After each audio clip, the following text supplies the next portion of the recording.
ఒక నిమిషం తమ్ముడు, ఒక నిమిషం తమ్ముడు, ఒక నిమిషం, ఒక నిమిషం.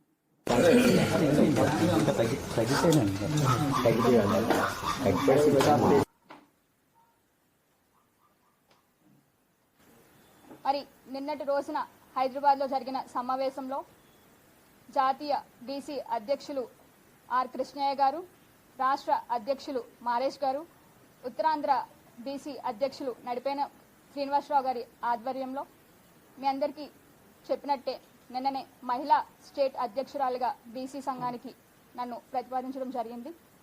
మరి ఇప్పటికే మా నాన్నగారు ఇప్పుడే మాట్లాడినట్టు బీసీలు ఎంతమంది ఉన్నారనే లెక్క ఈ రోజుకి తెలియలేదు.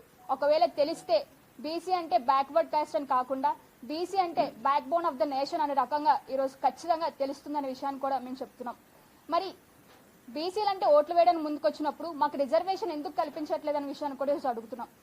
చలో ఢిల్లీ కార్యక్రమంలో భాగంగా మార్చి 11, మార్చి 12 తేదీల్లో రాబోయే రోజుల్లో ఖచ్చితంగా మేము వెళ్లి అక్కడ ఖచ్చితంగా పోరాటం చేస్తామని, మహిళలకు 50% రిజర్వేషన్ వచ్చే రకంగా ఖచ్చితంగా మేము ముందుకు నడిపిస్తామని.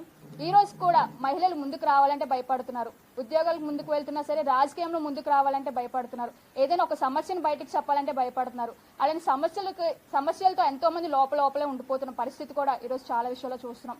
మహిళలపై జరుగుతున్న అన్యాయం మనం చూస్తున్నాం. ఎవరో వచ్చి ఒక మాట చెప్తూ ఉంటారు, మేము చేస్తాము చూస్తాము అని, కానీ చూసింది లేదు, చేసింది లేదు.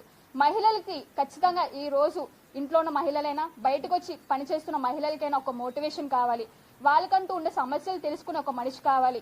మరి ఈ రోజు నన్ను స్టేట్ మహిళా అధ్యక్షురాలుగా నియమించడంతో ఖచ్చితంగా నేను ప్రతి కాలేజ్కి వెళ్ళి అక్కడ ఉన్న కాలేజీలో ఉన్న స్టూడెంట్స్ తో మాట్లాడి వాళ్ళకి చిన్న చిన్న విషయాలకి ఈ రోజు ఆత్మహత్య చేసుకున్న పరిస్థితి కూడా మనం చూస్తున్నాం.